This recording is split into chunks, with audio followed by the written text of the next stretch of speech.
Welcome to online tutor training at GRCC. In this presentation, we will talk a little bit about the role of the tutor.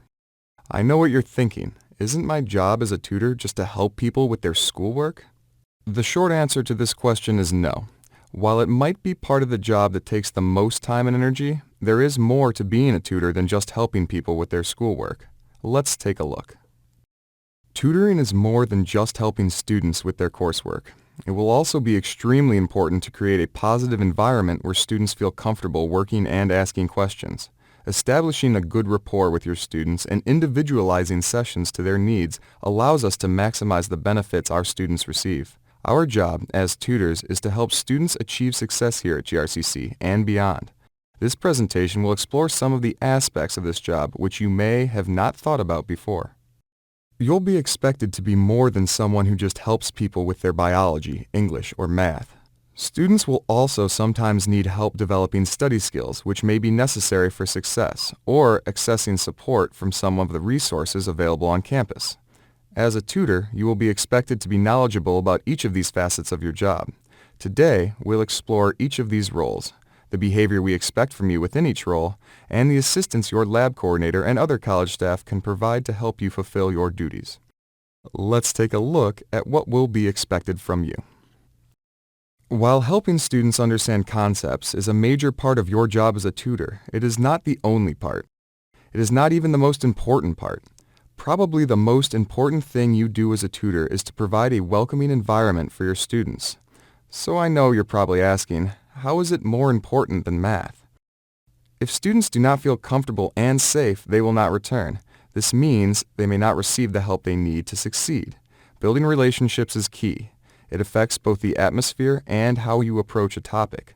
Once you know your student, you can personalize the session to their needs and learning style. We will be learning more about learning styles in another training module. Feel free to refer back to these modules whenever you need to. The knowledge you have of your chosen discipline is important, but knowledge alone is not enough. Knowing the approach to take to help students is just as important. When a student asks for assistance, we often make assumptions about what the problem is or where they might be stuck. I have found, however, I am often wrong. Consider using the Socratic Method. Questions not only stimulate discussion and critical thinking skills, but they will help to clear up any misconceptions regarding what the student really needs to successfully understand content. Questions can also be used to clarify instructors' methods. As a tutor, personal opinions about instructors and their preferred methods are irrelevant. It is typically not necessary for the tutor to even know the name of the instructor. The focus should remain on content. If you have questions about an instructor's content or methods, please speak with your supervisor. If you need assistance in using questioning techniques, reviewing the 12-step process of tutoring, which we covered in the on-campus training session, may give you some hints as to how to make this work for you personally. As stated previously, the relationships you create with your students is an important part of the tutorial process. Here are some things you can do to help create a good working environment. Know your student's name. Your student will feel appreciated and respected when he knows you took the time to learn his name. Take the time also to greet and acknowledge them. Even if you are busy with another student, let them know you will be with them as soon as you can. This lets the student know you are not ignoring them and that their concerns are important. Relax. Be yourself. If you are at ease with yourself, then a student will be too. But remember, personable is not personal. Being friendly does not mean you are their friend. Take a little time to make a personal comment, but remember, this is a professional setting, so keep it appropriate and respect personal boundaries. As tutors, we must work hard to build trust and show that we are reliable. We want to be supportive, but sometimes the relationships we work so hard to establish work against us. Establishing academic boundaries can provide a valuable method for encouraging good study habits. Students need to hear you understand their problems and are concerned, but they also need to know how to do their own work. That's where a discussion of study skills can come in handy. Don't be afraid to discuss why this is important. At the same time, let the student know you genuinely want him or her to succeed. Tutoring is not one method meets all needs. How you tutor will vary from student to student. You may approach a topic using one method for the first student you meet and another method for the second student you meet. It is important that you individualize your sessions for each student. Think creatively and listen to your colleagues. Many of the unique ways I have for approaching problems are actually ideas I have learned from someone else. Use your contacts with your instructors and other staff members, and don't be afraid to ask the student about their hobbies and personal interests. Students will have an easier time understanding concepts if you apply them to situations where they already have some knowledge and expertise. Sound easy? It's not. We all get in a rut. We like our methods, but that doesn't make it right or even the best way for someone else. You will have to remain open-minded. Just because it is different doesn't make it wrong. Your way is not the only way. You will find that for a session to run smoothly, how you communicate with students can either help or hinder the learning process. First, give them your undivided attention. This goes a long way to building the relationship we talked about. For example, don't text or use your phone during a tutoring session. Second, listen carefully. Listening is not necessarily about the words someone says. It is also about their facial expression and body language. What does that tell you? And don't interrupt. Give them time to think. Third, watch for clues to their learning style. If you can figure that out, things will go much smoother. One of the common mistakes tutors make is to assume they understand a student's problem. It is important for you to begin your session at the student's current level of understanding. If you don't take a couple minutes to talk to the student and probe their knowledge, miscommunications can occur. Remember to use the Socratic Method. Every time you ask a question, the student has to mentally process their understanding of a topic. This encourages deep learning. Telling a student an answer does nothing. The student must be the one doing the work and thinking through the concepts. But be patient. We are all human, and we all get annoyed sometimes. You must also be prepared to explain the same thing over and over again, or better yet, in a different way. This is where your flexibility will be needed. Tutors, by definition, are great students. You get good grades, you have good study habits, and you typically have great time management skills. We know even the best students procrastinate, but that's okay. You know when you can put things off and when you can't, and that's the essence of good time management. The skills which allow you to be a good student are part of what makes you a good tutor. Good grades mean you understand the subjects you're tutoring. Good study habits mean you can help tutees with these issues, and the same goes for time management.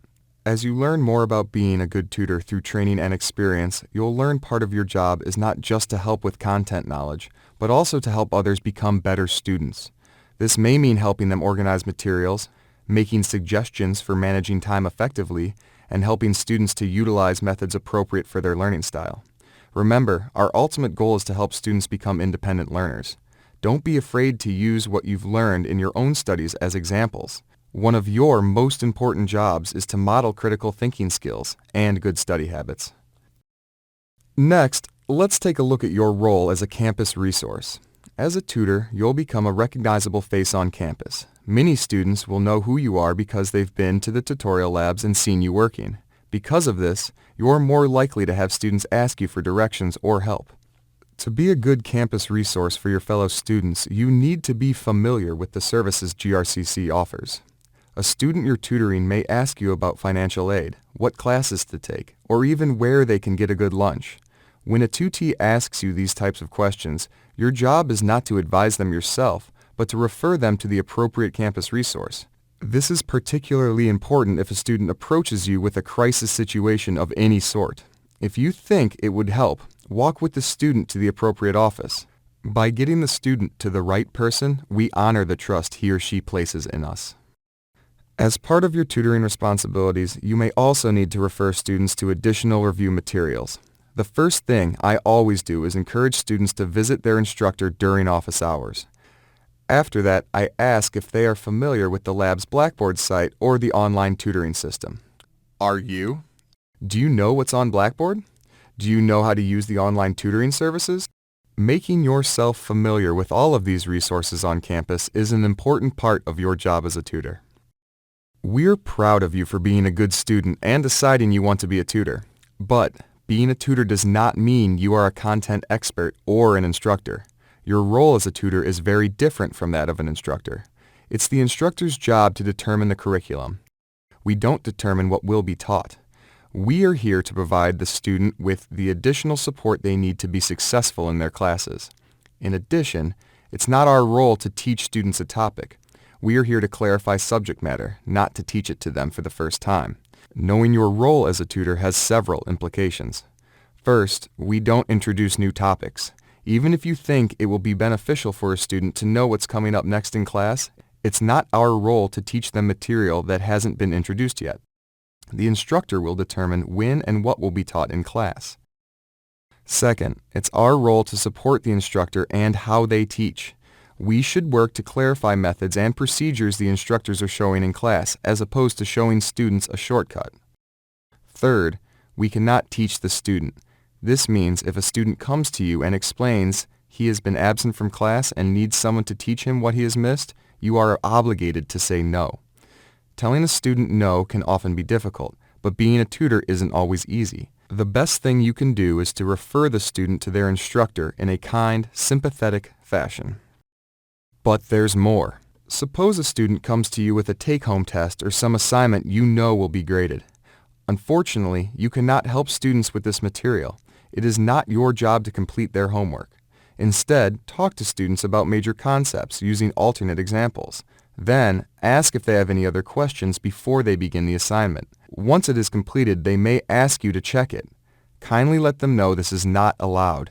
After it is graded, you will be happy to go over anything they got wrong so they are prepared for future assignments. Once in a while, you may encounter something you are unfamiliar with. The best thing to do is ask for assistance. If you, the tutor, are finding a problem quite difficult, imagine how daunting such a problem may be to the student. Students will only ask us questions under the assumption that we have the answers. While none of us has the answer to each and every question, there is a fair chance someone else will be able to provide the student with the assistance they need. I have lost count of the number of times I have been required to ask another tutor for assistance. Confessing your ignorance and demonstrating a modicum of intellectual humility is the best thing for both yourself and the student. None of us are experts, but we can use each other for support and assistance. Ask your supervisor. If they do not know the answer, they will know who to refer you to for guidance. In a lab setting, students don't always raise their hand to ask for help when they have a question. Sometimes they come to the lab just to have a place to sit down and study. But that's not always the case. In these situations, your assumption should always be that they might need some help. Watch for body language, which might tell you that they're confused. Don't be afraid to check in on them and ask if they are doing okay. Just walking around the lab makes you more approachable as a tutor. A student who has been quiet will suddenly stop and ask you a question. While we don't wait for students to ask for help, we also need to be observant and knowledgeable about what the students really need. You will need to be conscious about your tutoring habits. It takes time and practice before you will be comfortable walking around the lab. As an experienced tutor, I can honestly say what I love about tutoring is the personal connection it enables me to have with students. Vincent Tinto stated that the more frequently students engage with faculty, staff, and their peers, the more likely that they will persist and graduate. Simply put, involvement matters. You have the opportunity to be the person that the student connects to and feels comfortable with. You can help guide them through their college experience, either in a small or large part. We encourage you to engage with your tutees, ask questions often, and work with your supervisors and colleagues to strive for excellence in the services you provide. We hope this training has been useful and somewhat interesting for you. If, in the future, you have questions or would like some advice, be sure to ask your supervisor. Please turn in your responses to the corresponding assessment. Thank you for your time and attention. For a list of references, please consult with your supervisor.